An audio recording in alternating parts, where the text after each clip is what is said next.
Hey, I'm Peter Birch and welcome to my channel. Today I'm going to talk about Reptile Mountain TV's Better Care Challenge. I tell you what, you guys are in for a treat. I think everyone should take this on board and have a go. If you're new to my channel, welcome guys. Make sure you do me a favor and hit the subscription button and the notification button to make sure you continue to join the adventure. I tell you what, today guys, we're going to have some fun. Welcome to CrittaCam.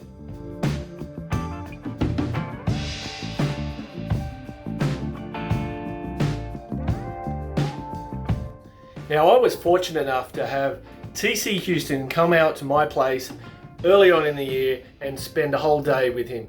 It was an amazing day, and it's always great to see fellow herpers who have the same love and passion for reptiles. It's also great to have visitors from another country come and see your animals for the first time and find out exactly what you've been thinking, or it reaffirms what you've been thinking about your animals all this time.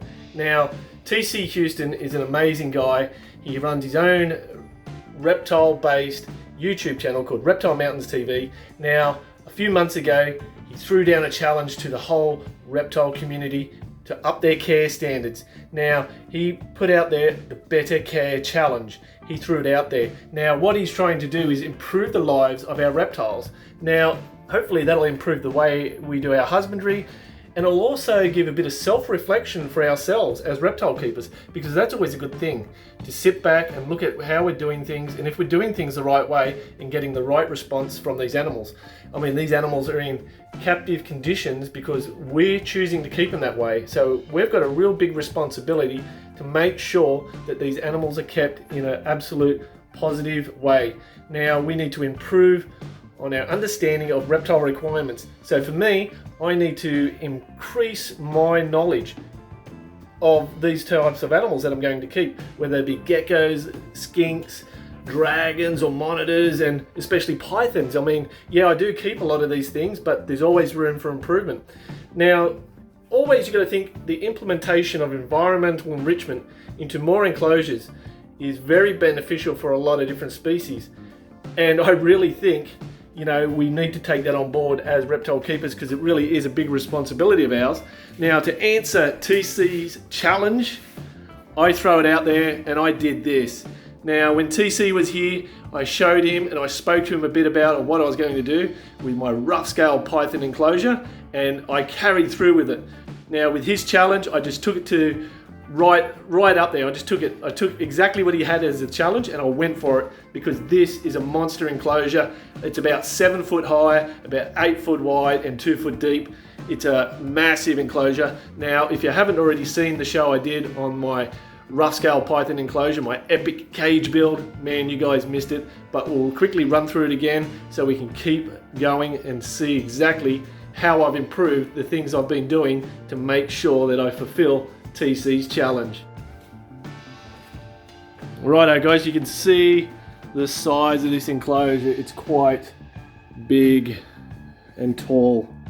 Now, one of the cool features I've added in this enclosure to increase environmental enrichment is a lot of natural products, including these trees. They're absolutely amazing things. These natural vines, they're real vines, cut from my rainforest out the back and put inside this enclosure. All this background is all mock rock. It's all universal rock, an amazing product. Same with these big rock benches that poke out. They're universal rock. What I did is I actually put heat cords inside these rock ledges, just like this one over the back here, so that these rough scale pythons, the snakes that I chose to put in here, would have a naturalistic area where they could sit and bask on these rocks. These guys are using the rock ledges, you can see, absolutely amazing, as well as using the vines. They absolutely love this enclosure. It is absolutely fantastic.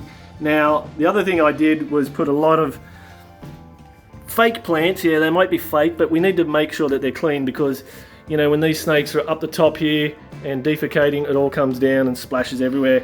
Live plants inside can be very difficult, but what I chose to use were these very high quality fake plants, and as you can see, the snakes don't really worry about that too much. Just sitting over there chilling out. Now, what we also did is put a nice deep layer of leaf litter in here so that these guys could do exactly what they're doing here. And that's hiding amongst the leaf litter, sitting on the bottom of the forest floor, waiting for something to come past so they can ambush it and grab it. So there's a lot of natural environmental enrichment here to stimulate the snakes, to give them something else to do. And the big key thing that it does for these guys, it gives them new scents.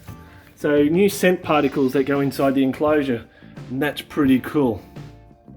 Now with that leaf litter being natural leaf litter from out of the bush, basically I bring it in, I put it in a black garbage bag or black garbage bin, and then I treat the leaf litter just in case there's some little nasty things that might get in there and affect my little babies. Now I chose rough scale pythons because I think they're one of the most underrated pythons in Australia, if not the world. Absolutely amazing animals. They've got some great nature and habits that I've never seen before. Keeping them in an enclosure, but putting them in this monster epic cage, I tell you what, you start to see what these animals are really about. I thought for a long time, what would they do in this cage? And they're basically doing a lot of those stuff. They're climbing, they're using the rock as perches. They basically use their keeled scales to climb the walls, get up on top there, sit up on the ledges like you've seen up there top there. They move up and down, so they've got this vertical ability to move up and down that thermal incline, which naturalistically they can do in the bush. You've got to remember that these guys come from the Kimberley regions, so it's quite warm and arid up there. And you know, they're absolutely amazing animals to watch and learn from. And I tell you what, if you guys haven't taken TC's challenge, you really should. Sit back, reflect, and think for yourselves. Think of what have you been doing and how you can improve your animal's life. And that is the beauty of keeping reptiles, is sometimes sitting back and reevaluating the things you do to improve not just the way you do things that will help the health and well-being of your animals, but also what you can do or offer your animals to improve their lives.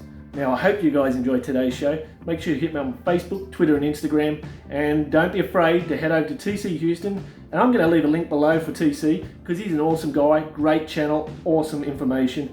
Until next time guys, thanks so much for watching CrittaCam.